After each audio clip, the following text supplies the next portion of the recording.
안녕하세요. 김현진 목사입니다. 어제부터 우리는 역대상의 말씀을 묵상하고 있는데요. 오늘 함께 묵상할 본문 말씀은 역대기 2장 1절로 55절까지의 말씀입니다. 성경의 전체적인 이야기는 창조로부터 시작합니다. 그런데 역대기서의 말씀은 사람에서 시작되는데요. 역대기 1장에서 아담으로부터 시작되어진 족보는 아브라함, 또 이스라엘의 12지파로 확장되어져 가며 하나님의 구속사에 대해서 깨닫게 합니다. 그리고 오늘 함께 묵상하는 본문 2장에서는 유다지파, 다시 말해 다윗 왕가와 메시아까지 이어지는 계보의 시작을 기록하고 있습니다. 아마도 현대를 살아가는 크리스찬들에게 가장 좋아하는 성경 구절이 무엇이냐라고 묻는다면 요한복음 3장 16절이나 에베소서 2장 8절과 같이 우리의 구원과 관련된 성경 구절들을 이야기할 겁니다. 하지만 많은 유대인들은 역대기서의 앞부분 1장부터 9장까지 이어지는 족보를 꼽는 경우가 많습니다. 이방인인 우리들의 눈으로 보기에는 역대기서 1장부터 9장까지 이어지는 방대한 이름들은 단순히 그 이름 이상의 의미가 없습니다. 하지만 유대인들에게는 단순한 이름의 기록이 아니라 그들의 정체성, 또 하나님 안에서 소망을 담은 약속의 계승을 의미하는 지표입니다. 하나님은 이 수백 개의 이름들을 통하여서 내가 너희를 잊지 않았다라고 그들에게 말씀하시는 겁니다.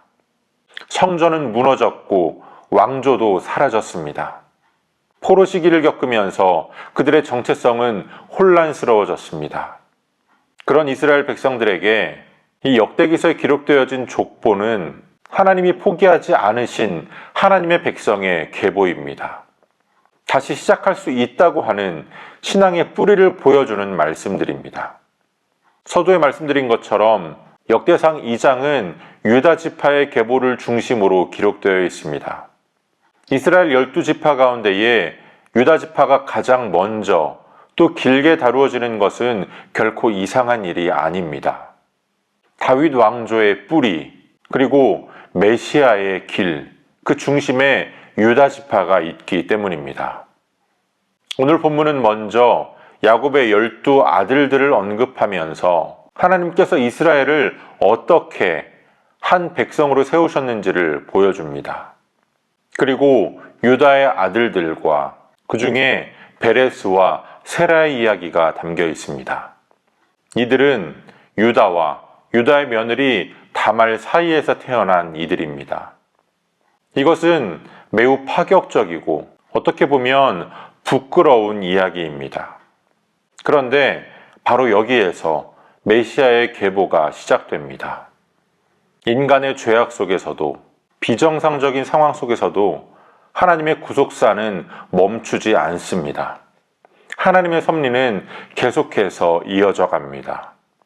이어서 9절로 17절까지는 헤스론으로부터 다윗까지 이어지는 다윗 왕의 계보가 기록됩니다.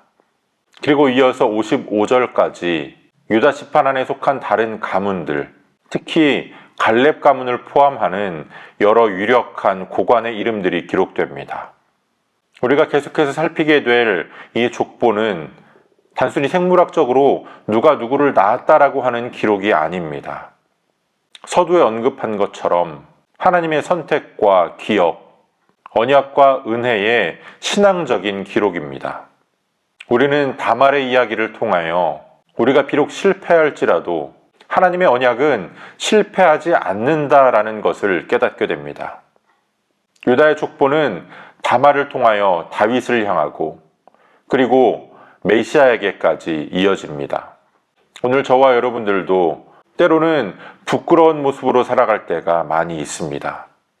하지만 하나님은 은혜와 자비로 우리를 붙드십니다. 성령 하나님께서 우리를 위해서 중보하시며 우리를 인도해 가십니다.